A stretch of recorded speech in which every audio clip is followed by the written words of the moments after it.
Motorcycles of today are the true marvels of engineering.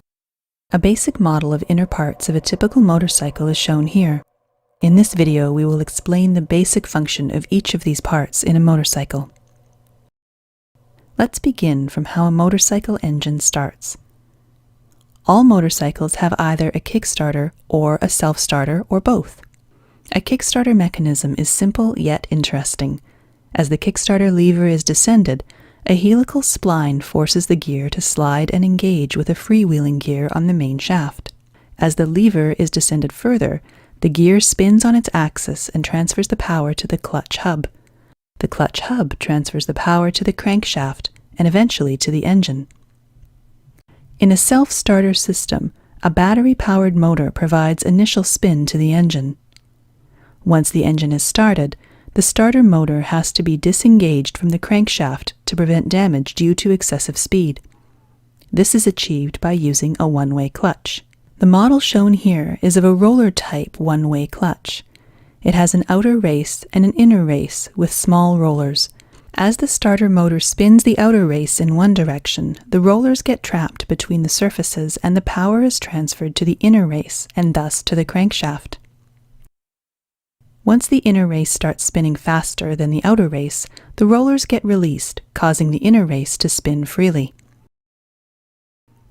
Like every four-stroke gasoline engine, motorcycle engines require a source of ignition to ignite the air-fuel mixture for power strokes. A spark plug is used for this purpose. The spark plug requires voltage in excess of 20,000 volts to fire properly. In this particular model, the voltage is obtained from the stator of the motorcycle, although a 12-volt battery may be used for the same purpose. The stator is a stationary coil of wires. The flywheel of the motorcycle has a set of permanent magnets which revolves around the stator and produces alternating current in the coils. Each output from the stator has different purposes, as shown here.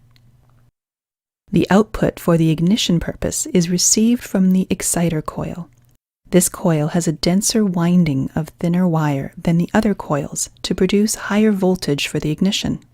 This voltage is supplied to an electrical component known as the capacitive discharge ignition, or CDI unit.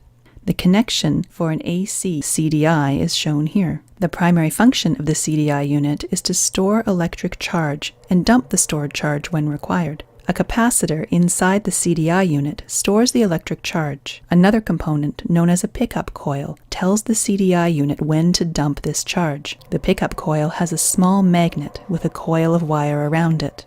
The flywheel has a small extrusion on its outer surface.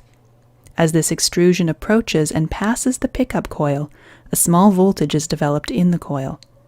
This voltage is supplied to the CDI unit, which closes an electronic switch known as a silicon-controlled rectifier, or SCR.